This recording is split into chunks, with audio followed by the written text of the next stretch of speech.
November 8th, 2024. And for me, it's like Groundhog Day. It's the same thing over and over and over. But man, do I sure enjoy doing this. Let's come back over here. Hello, everyone. It's a great Friday. It's a sunny day. The clouds are gone. It's been rainy the past couple of days. So we're going to get after it today. We're going to see how today shakes out. All I know, it's going to be a great day. I already took off my jacket. It's 55 degrees here in the car. This is what I got. Not a whole lot. Get this. I left the hub with 3 items. A CV axle, some kind of a switch thing, and a little hose. That's it. That's it. I can handle that. We'll see how it goes the rest of the day. So, are you wondering how did I get into this industry? How did I hear about this job? How did I hear about being self-employed 1099 contractor? Using our own equipment, our own car, paying for our own expenses. Well, since you asked, I knew about this because in my pharmacy career, we had drivers, whether they were our own employees or we contracted it out. So in 28 years in the pharmacy world, I witnessed a lot of things. Sometimes our corporate office out of Cincinnati, we'd have employees that are drivers, and then they switched to contractors with courier services. And then after I left in 2015, now that I believe they're back to employees. So I was not part of that decision since I was gone from the company. It's a Fortune 500 company. CVS Pharmacy bought us out in 2015. And if you've watched my other videos, I did put myself at the top of the layoff list.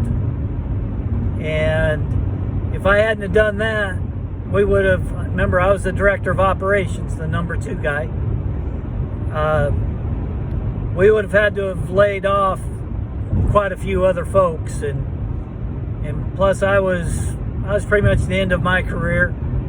You know, I didn't want anybody else to lose their jobs, but some people did, unfortunately, to downsizing. Or back then, back in the day, downsizing was known as right sizing. Right sizing. Laying off people, letting people go. That's downsizing. That's not right sizing. But anyway, politically correct, I suppose. So, I knew that there were these drivers, and so I was unemployed. I didn't really look for a job for 10 months. So when I thought I better get a job, I went through my unemployment. I had a great severance package. I think it was 1 week for every year of service. So that was good and healthy. So then I thought, you know what, I better get a job. So in 2015, 9 years ago, I'm 52. I was 52 then, so early 50s. And I knew that I was done. I did not want to go back into those decision-making type jobs. I did not want to have all that responsibility, and I didn't want to be working in an industry where it was a 24-hour operation, because our pharmacies, all the pharmacies I worked at pretty much were 24 hours. But I knew we had drivers, and so I went on Indeed. And I saw the actual courier company that the pharmacy I worked at, we were contracted with them, with that courier service. So I contacted them. They needed a branch manager, and I thought, well, man alive, how difficult can that be? Plus, I worked with you guys for a bunch of years. I know all about your drivers and your industry. Well, I went and talked to them, and they had just offered it to somebody else that morning. of my interview. And they said, well, we do have an opening for a driver. So if you understand, I was a director of operations, and now I'm willing to be a driver. You know, they questioned that. Some people came down from Indianapolis and Louisville to talk with me because they were thinking, well, man, why am I with your top position there? Why would you be being a courier? And so I assured them, hey, once I'm done at the pharmacy, I'm done. I don't have any plans going back. So anyway, they explained to me what it's like to be a 1099 guy. You know, your own vehicle, your own expenses, your own gas. You make your own hours. If you want to be off, just make sure that you have a backup driver. So that's what I did. I went and I started doing it. And man, back in those days, I didn't really know how much you could make, but I just know that I was driving like crazy. And get this, for about 2 months straight, I was working from sunup to all the way until the next morning and driving all night. I didn't know what I was doing, but I enjoyed it. But you know, those paychecks, my paychecks were $2,500 a week. And I'm in a car that's getting over 40 miles per gallon. So I was making killer money. So that's what I did. And then I hit a wall. Not literally, but it was like, oh man, I'm burnt out on this.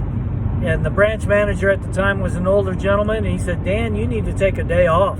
Just take one day off. So I took one day off. And man, did that make a difference. That made a difference that one day. I was reinvigorated, I was ready to roll again, and I got after it again.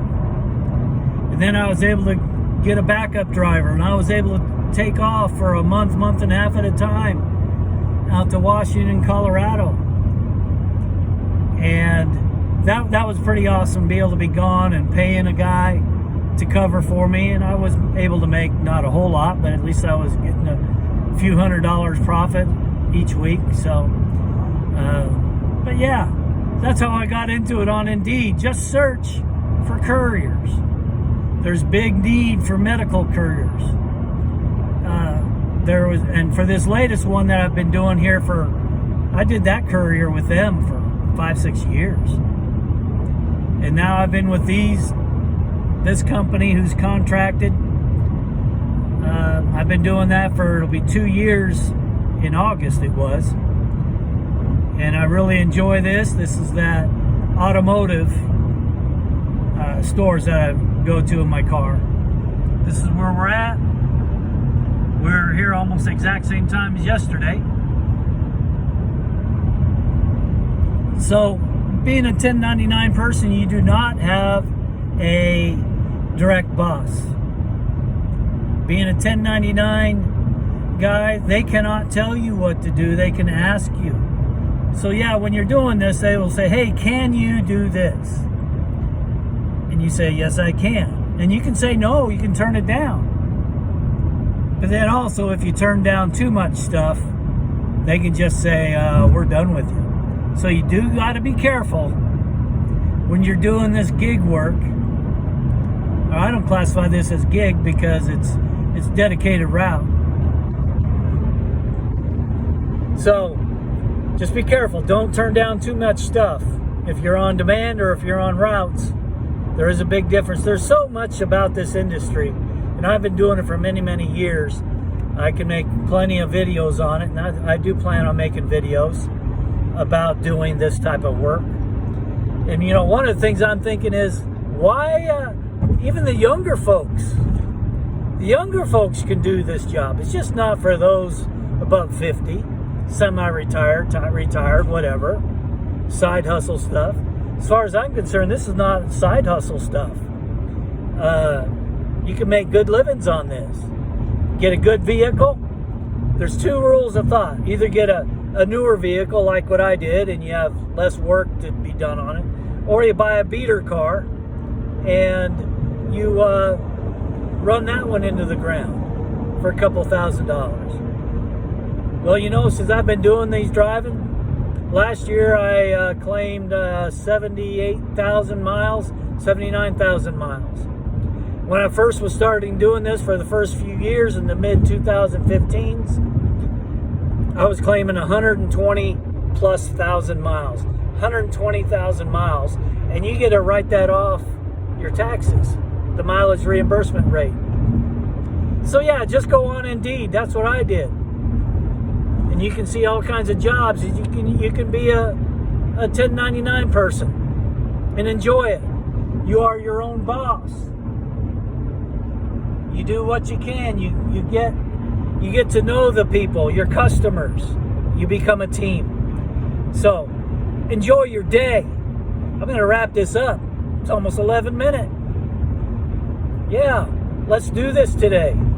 Hey, if you have any questions on becoming an independent contractor, 1099 delivery person, shoot me a message. Send any message to me. And what I like about the company I'm with now is they're a national company. So let me know, message me, and we can get you hooked up. Our manager is based out of St. Louis. They have all kinds of drivers over in that area, 150 plus drivers over there. So, and there is more work coming in my area. We'll see if that shakes out. So that's what I have for you, how I got into this business and what this business is, a little taste of it. So, gonna wrap it up. I'll get back with you later today. All right, y'all be great today.